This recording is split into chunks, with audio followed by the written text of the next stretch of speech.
Okay, so next topic जो हम लोग स्टार्ट करने वाले हैं,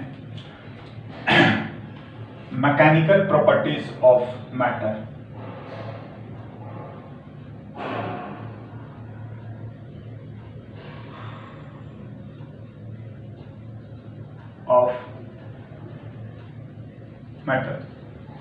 नाउ इसमें हम बेसिकली तीन प्रॉपर्टी पढ़ते हैं। एक तो रिलेटेड टू आपका सॉलिड है और है elasticity.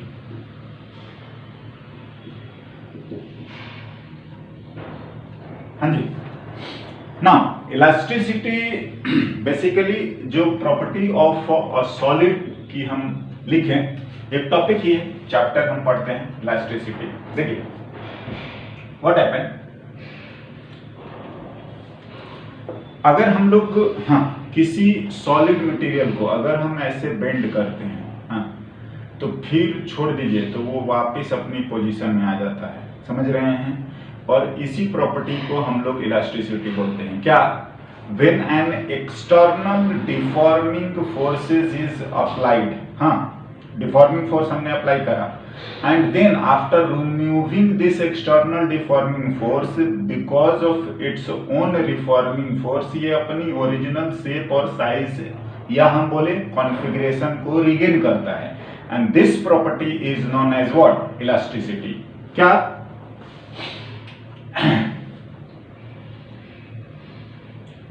The property by virtue of which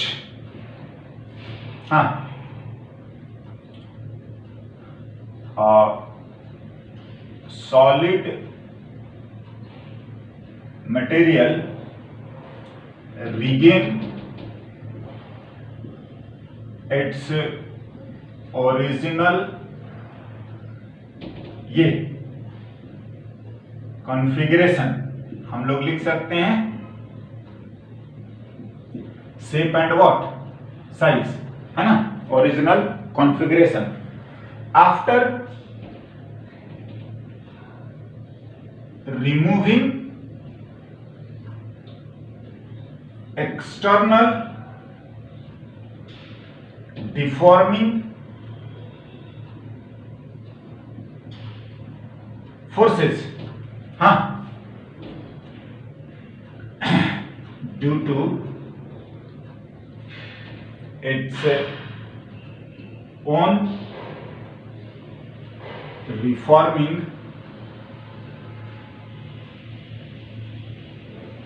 reforming forces। हाँ जी, हम लोग एक्सटर्नल डिफॉर्मिंग फोर्स हटाने के बाद जो रिफॉर्मिंग होता है जिसकी वजह से वो वापस आता है, और वही प्रॉपर्टी हम ये known as elasticity.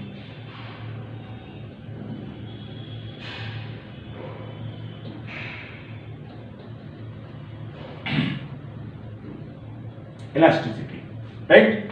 Now solid भी ऐसे बोलेंगे तो वैरायटी ऑफ सॉलिड पढ़ने होते हैं, आप केमिस्ट्री में जाएंगे तो और भी रहता है, crystalline, amorphous and this and that, ये सब हम कैटेगरी या केमिकल प्रॉपर्टी पे नहीं जा रहे हैं। हम लोगों का एक तो फिजिकल सिचुएशन से मतलब होता है और उसके मैथमेटिकल एस्पेक्ट से ज्यादा मतलब होता है, राइट। नाउ कुछ टर्म है जिसको कि हम डिफाइन करते हैं इससे रिलेटेड, और जो प्रॉपर्टी हम लोगों को थोड़ा सा ध्यान रखना है वो ये। क्या? अगर बोले परफेक्टली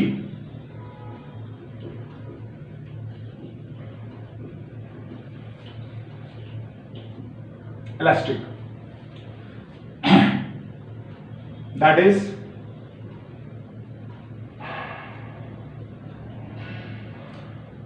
ऑब्जेक्ट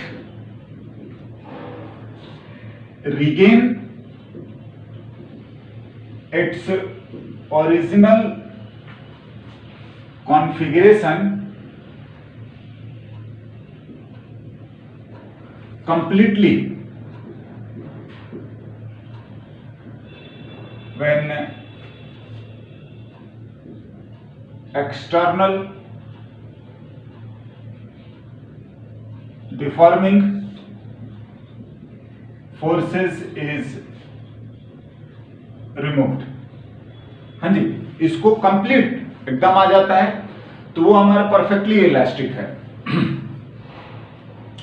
दूसरा एक होता है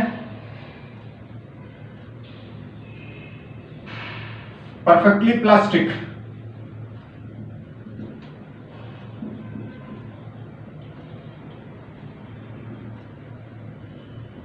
हाँ, that is only deformation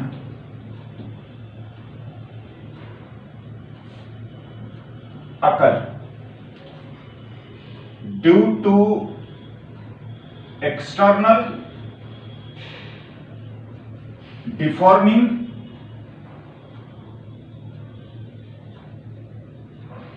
forces, no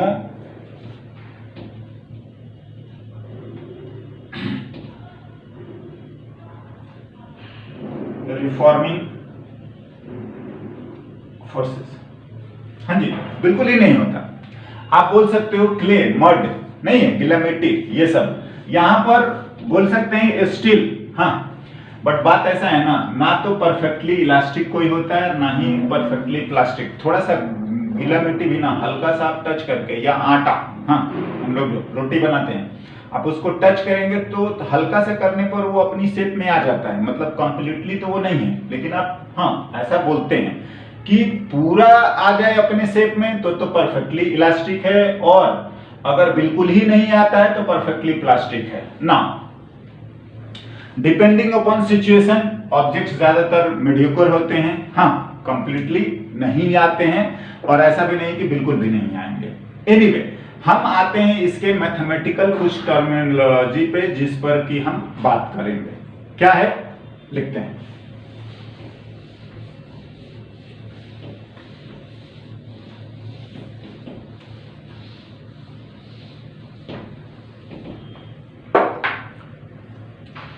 stress,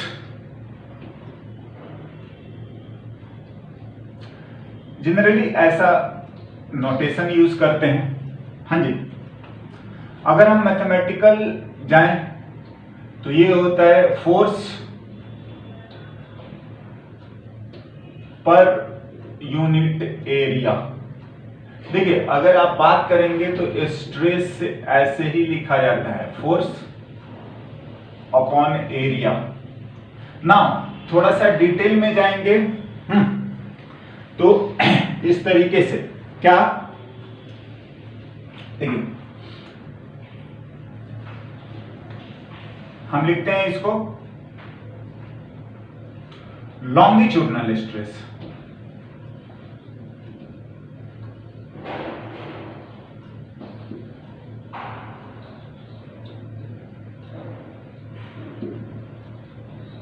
देखिए, लॉन्गिट्यूडनल स्ट्रेस क्या होता है, और इस तरीके से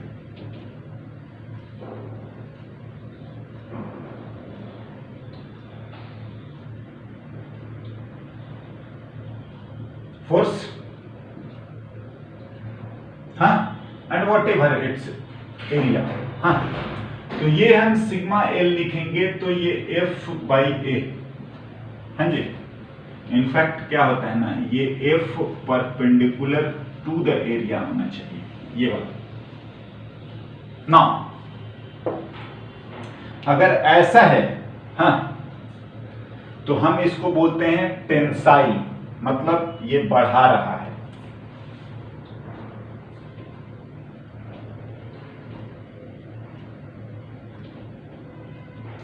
और इसी में एक हमारा आता है कंप्रेसिव। ये दोनों लॉन्गिट्यूडनल ही होते हैं।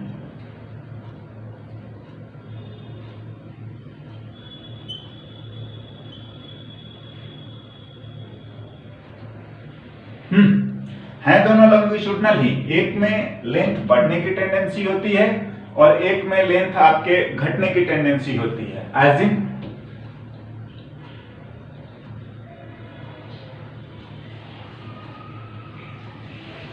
ये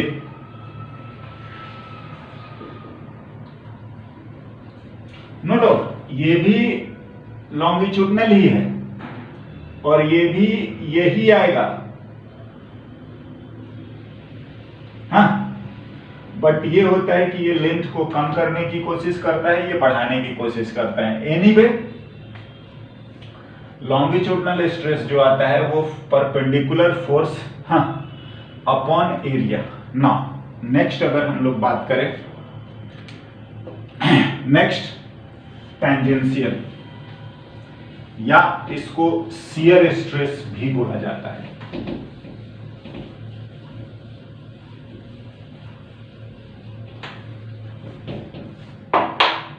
हाँ जी, पहला। सेकंड अगर हम लोग लिखें,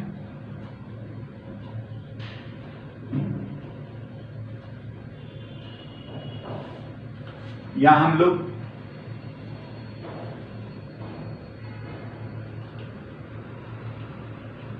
सिग्मा टी,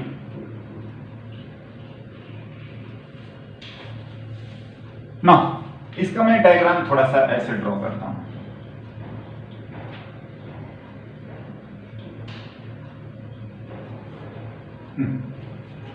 सपोज ये इसका एरिया वेक्टर है, बिल्कुल वेक्टर, हाँ, इनका, और इस पे फोर्स कुछ ऐसा लगा है।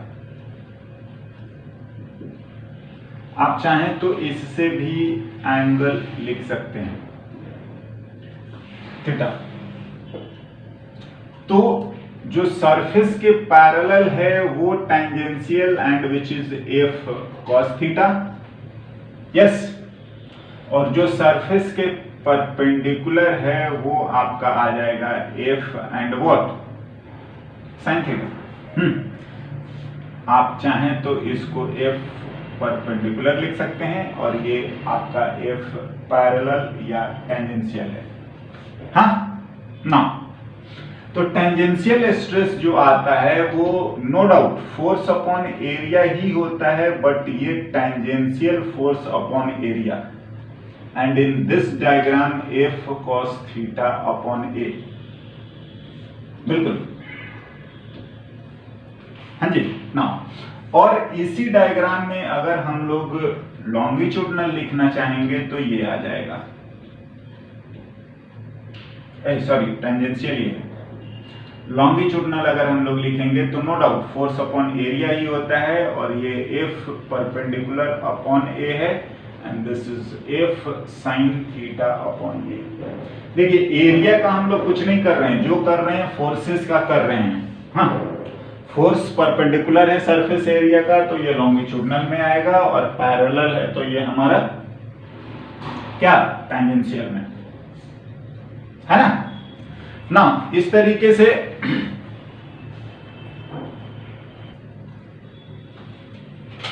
ओके। नेक्स्ट हम लोग लिखें तो हाँ बिल्कुल टेंजेंशियल होता है। एंड थर्ड वन इज हम लोग लिखते हैं बल्क, या हम बल्क स्ट्रेस लिख सकते हो, या ऑल अराउंड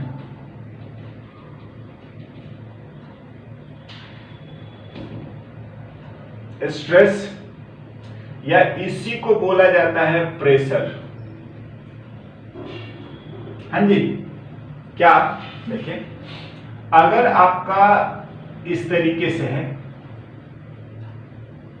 और जो भी फोर्स लगा रहे हैं आप इस small whatever area delta A, हाँ, तो इस तरीके से बिल्कुल हर स्मॉल एरिया पर आप फोर्स लिखें। हाँ जी, पता चला ये इस तरीके से है।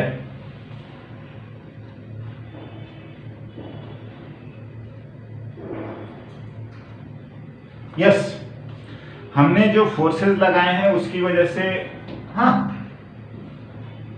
वॉल्यूम कम हो रहा है, जो भी हो रहा है अभी तो, लेकिन ये all around and which is known as what, pressure. अगर आप स्ट्रेस को लिखोगे सिग्मा बी यही प्रेशर होता है, और ये आ जाएगा फोर्स अपॉन एरिया, ये स्मॉल एरिया के परपेंडिकुलर। हाँ जी, या यहां पर जो आता है प्रेशर या बल्क स्ट्रेस, हाँ, वो आप डायरेक्टली P लिख सकते हैं, या फोर्स जो है आपको अपॉन एरिया। अगेन आप इस चीज को समझिए, ओवर अ स्मॉल एरिया ही हम लिखते हैं, हाँ, क्योंकि नेट फोर्स लिखोगे तो 0 हो जाएगा, एरिया तो कुछ आएगा। तो जिस भी एरिया पर आपका है, हाँ ध्यान से, आपका यहां पर भी जो आता है ये over a small area force जो होने चाहिए वो परपेंडिकुलर ही होता है, समझ रहे हैं? यस, दैट इज जो फोर्स बिकॉज ऑफ प्रेशर आता है which is always perpendicular to the expose area. हाँ जी, और यहां से अगर आप फोर्स लिखोगे तो वो प्रेशर इनटू एरिया आता है, हाँ, and which is always perpendicular to expose area. बिल्कुल, हमेशा, हाँ जी ना, इस तरीके से, हाँ,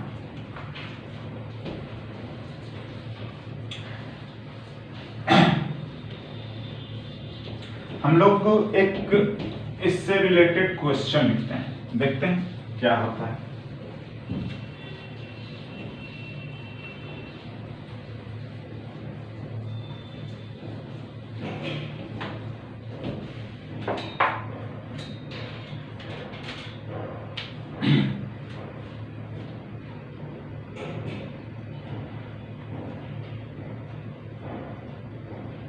Find the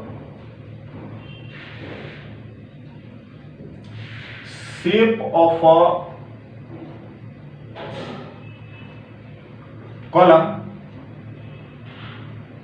such that a stress at every level is same. हाँ, if sigma is longitudinal stress,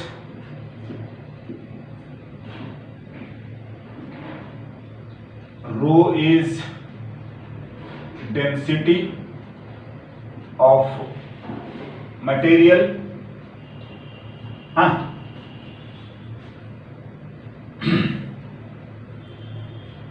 and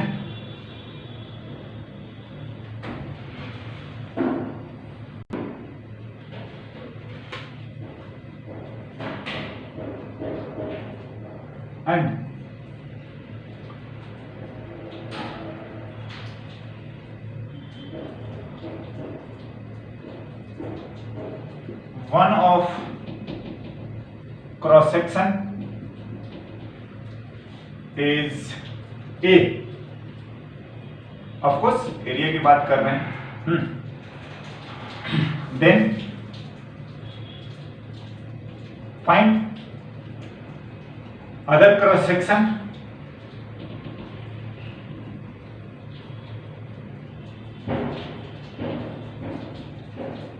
as a function of X, है ना? ना देखिए, बात ऐसा है, इस तरीके से हो रहा है। सपोज हमें नहीं पता है कैसा चल रहा है, लेकिन कुछ ए मान लेते हैं ऐसा कुछ शेप है, हाँ। सपोज यहाँ का जो भी आपको एरिया दे रखा है, ये ए दे रखा है, स्मॉल ए, और कहीं का हमें बता रहा है कि ये कैसे चल रहा है, हाँ जी, ए और ए प्लस डेल्टा ए, और इसकी हाइट y मान लीजिए, x मान लीजिए, हम लोग x मान लेते हैं, है ना, x पर dx का, ठीक है। डेंसिटी दिया हुआ है, अब बोल रहा है कि स्ट्रेस का लेवल जो है वो चेंज नहीं होना चाहिए, इसके लिए कैसा क्या होना चाहिए, हम लोग उसको एक बार देखते हैं।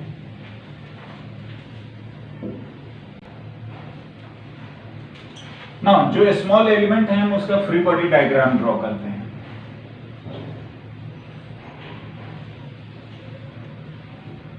बात ऐसा है कि ये dx है। यहां पर जो फोर्स होगा वो सिग्मा इंटू ए, हाँ, और इधर से जो फोर्स होगा वो, चलिए F1 है F2 है, तो वो सिग्मा, ये बोल रहा है कि ये सेम होना चाहिए, स्ट्रेस जो है वो सेम है, A प्लस डेल्टा ए। हाँ जी, जो भी आपका एरिया जो ज्यादा हो रहा है, ये एरिया A है और ये एरिया A प्लस डेल्टा ए ना, तो इसका मास भी तो नीचे होगा। तो अगर हम इसका मास लिखेंगे mg, तो डेंसिटी इंटू वॉल्यूम, वॉल्यूम आएगा, हाँ, एरिया इंटू आपका dx, हाँ, इंटू g ना। अगर ये बैलेंस है, ये नीचे ऊपर का कॉलम हिल तो रहा नहीं, हम लोग इसको ही बात कर रहे हैं। यस, तो अगर हम लोग लिखेंगे दिस इंप्लाइज कि F1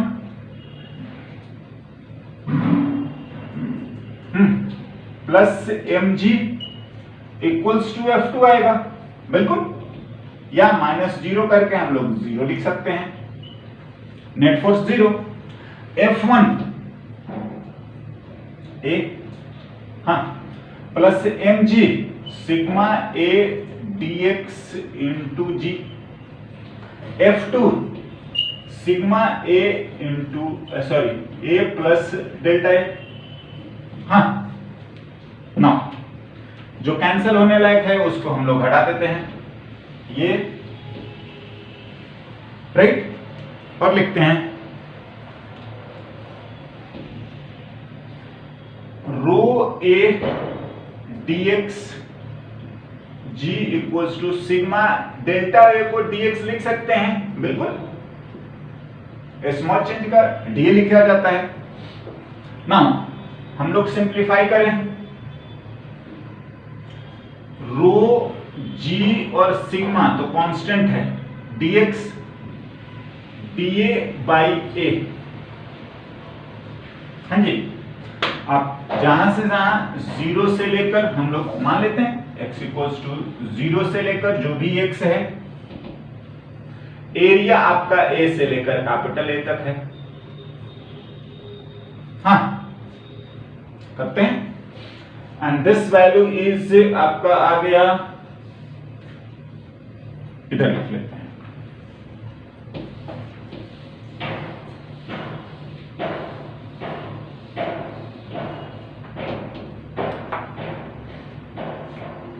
rho g upon sigma, and this value is x ln A,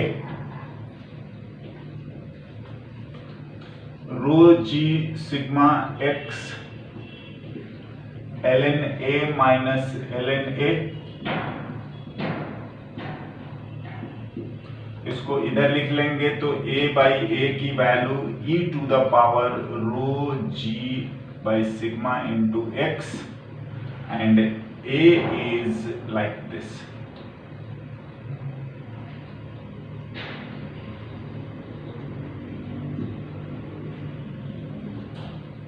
Of course ये एक्सपोनेंशियल ग्राफ रहता है, हाँ, एंड इन दिस वे जो स्ट्रेस लेवल है वो सेम रहेगा, हाँ जी, कहीं पर भी नहीं होता है कि प्रेशर बोल सकते हो, उन चीजों को समझने के लिए ज्यादा नहीं रहेगा, यानी कि नीचे वाला कॉलम टूटने का नहीं रहेगा।